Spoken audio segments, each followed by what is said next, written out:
Graça e paz do Senhor Jesus. Eu não ia gravar hoje, porque além de ser domingo, eu não me preparei muito bem, mas eu senti no meu coração de fazer esse salmo de muita aflição.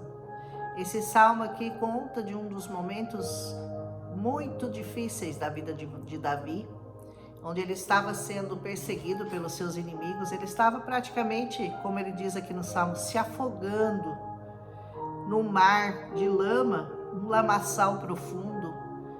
E eu acredito muitas vezes a maneira como as pessoas se sentem, a maneira como as pessoas se deprimem a tal ponto de se sentirem da mesma forma como Davi, o nosso salmista, se sentia.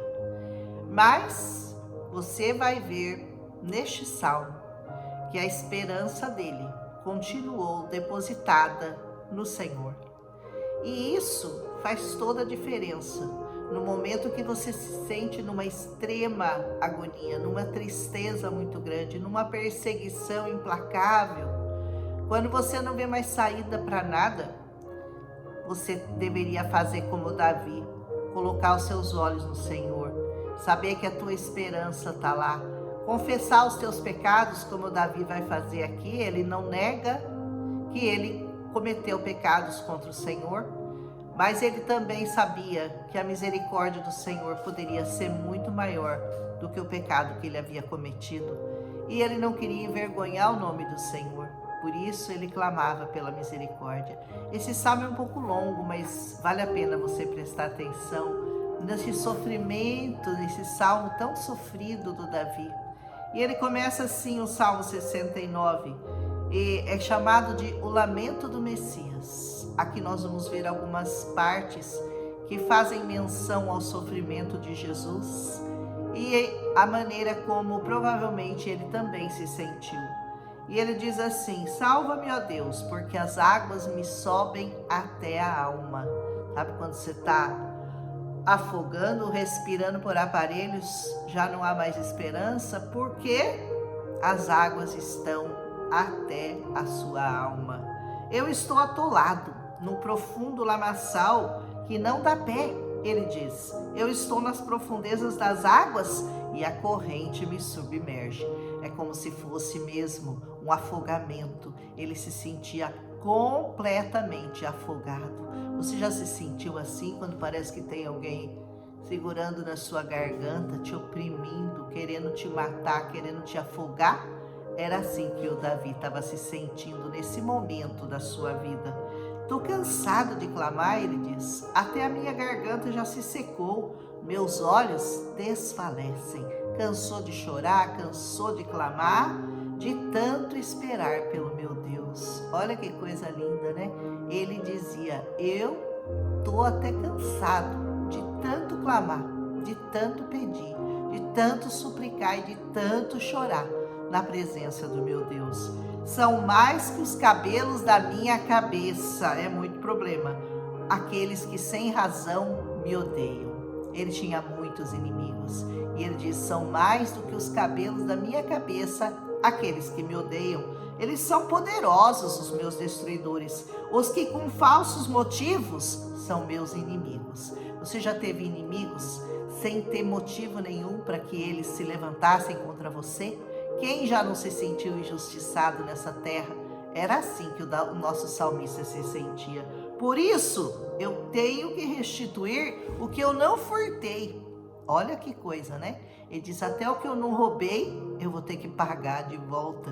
Tamanha o número de inimigos que estavam ali, através de mentiras e enganos, tentando destruir o reinado de Davi.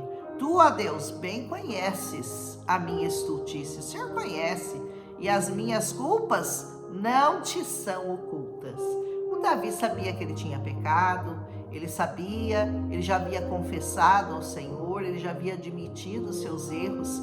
Então ele não estava escondendo aquilo do Senhor, dizendo: olha, eu sou tão justo, eu nunca pequei, por que eu estou passando por isso? Ele diz: não, eu sei dos meus pecados, eu reconheço os meus pecados. Quando você entrar na presença do Senhor, reconheça que você é um pecador, que você errou contra o Senhor, mas confie na misericórdia dele sempre. Aleluia! Não sejam envergonhados por minha causa aqueles que esperam em ti. Olha a preocupação dele, né? Que por causa dele, outras pessoas fossem envergonhadas e não quisessem aquele Deus que ele servia, porque ele estava sendo tão envergonhado que ele dizia: por causa de mim as outras pessoas vão se sentir envergonhadas e não vão querer te servir.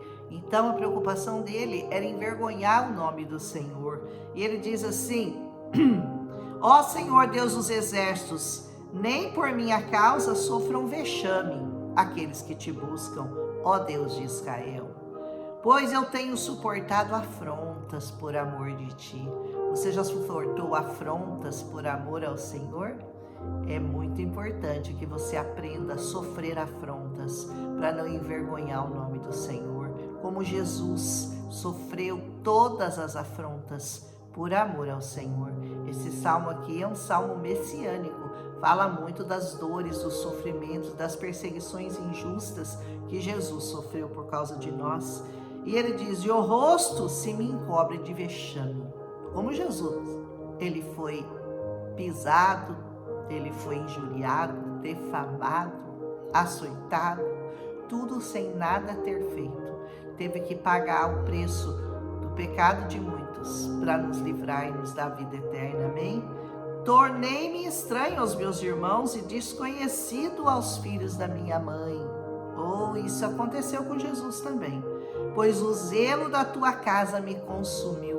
É tanto zelo pela sua casa que eu fui consumido pelo zelo da tua casa, diz. E as injúrias dos que me ultrajam caem sobre mim.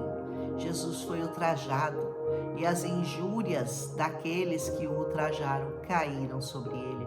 Aquilo que deveria ter caído sobre você, sobre mim, caiu sobre Jesus. Ele tomou para si as nossas dores, os nossos sofrimentos, as nossas injustiças. E ele sofreu tudo por amor de nós, calado. Foi até a cruz e ele lá pagou o preço por todos os nossos pecados. E ele diz: eu chorei, em jejum está a minha alma, e isso mesmo se me tornou em afrontas, até as minhas lágrimas se tornaram em afrontas contra mim. Pus um pano de saco por veste, me tornei objeto de escárnio para eles. Naquele tempo, quando as pessoas queriam se humilhar verdadeiramente na presença de Jesus, na presença do Senhor no caso, eles se vestiam de panos de saco e saíam em jejum para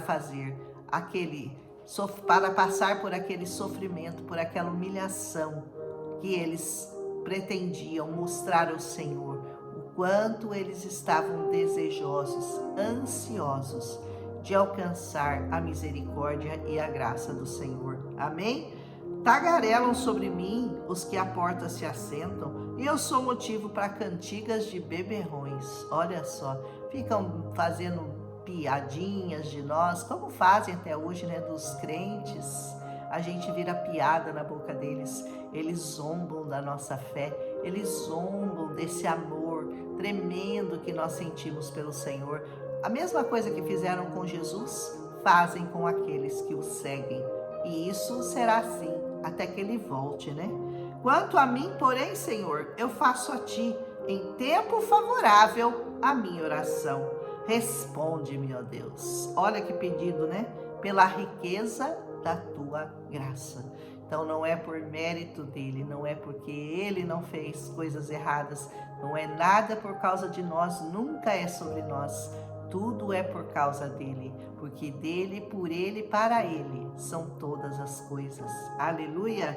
Responde-me, ó Deus, pela riqueza da tua graça, pela tua fidelidade em socorrer. Livra-me do mal, para que não me afunde, que eu seja salvo daqueles que me odeiam e das profundezas das águas. Salva-me, Senhor, das profundezas das águas e de todos aqueles que me odeiam, que me perseguem sem causa.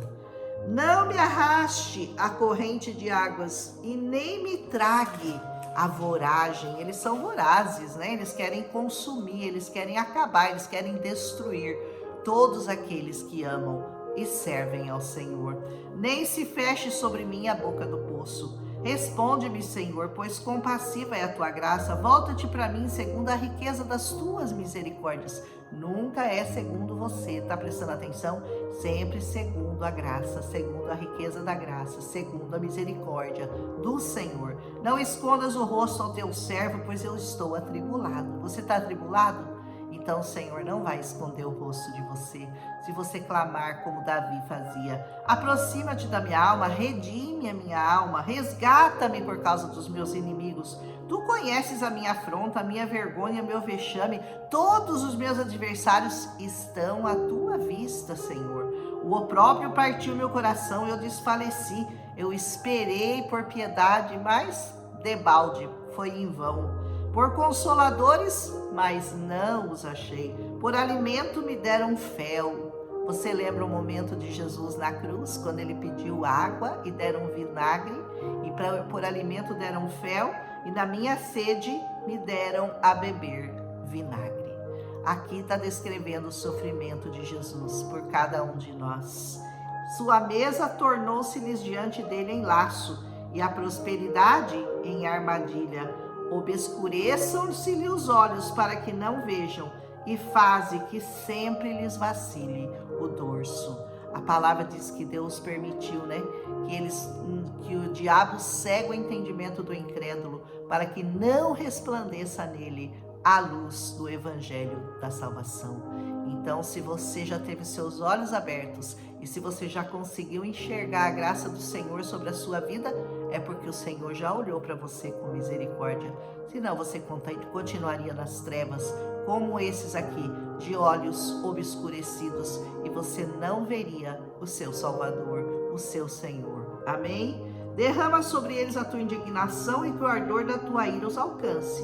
Fique deserta a sua morada, casa vazia, sentimentos de abandono. É assim que acontece com aqueles que não amam ao Senhor e que não haja quem habite as suas tendas, pois perseguem a quem tu feriste e acrescentam dores àquele a quem golpeaste. Tá falando do Senhor Jesus, né? Tá falando do Senhor Jesus. Soma-lhes iniquidade a iniquidade e não gozem da tua absolvição. Senhor, vai aí anotando todas as atrocidades, todas as iniquidades, todos os pecados cometidos, vai somando aí, Senhor, e não os absolvam, não os absolvam. Sejam riscados do livro dos vivos, riscado do livro dos vivos, e não tenham registro com os justos. Se o seu nome está registrado no livro da vida, você é um ser abençoado. Quanto a mim, porém, amargurado e aflito, ponha-me o teu socorro. Aleluia! Louvarei com cânticos o nome de Deus. Eu continuo insistindo, vá louvar ao Senhor.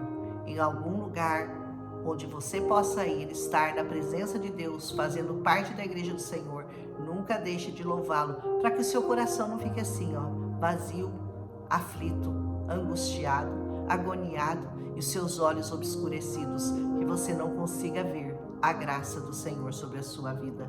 E louvarei com cânticos o nome de Deus, exaltá-lo-ei com ações de graças. Será isso muito mais agradável ao Senhor do que um boi ou um novilho com chifres e unhas. A palavra de Deus diz, sacrifício e oferta não pedistes, a minha orelha furastes.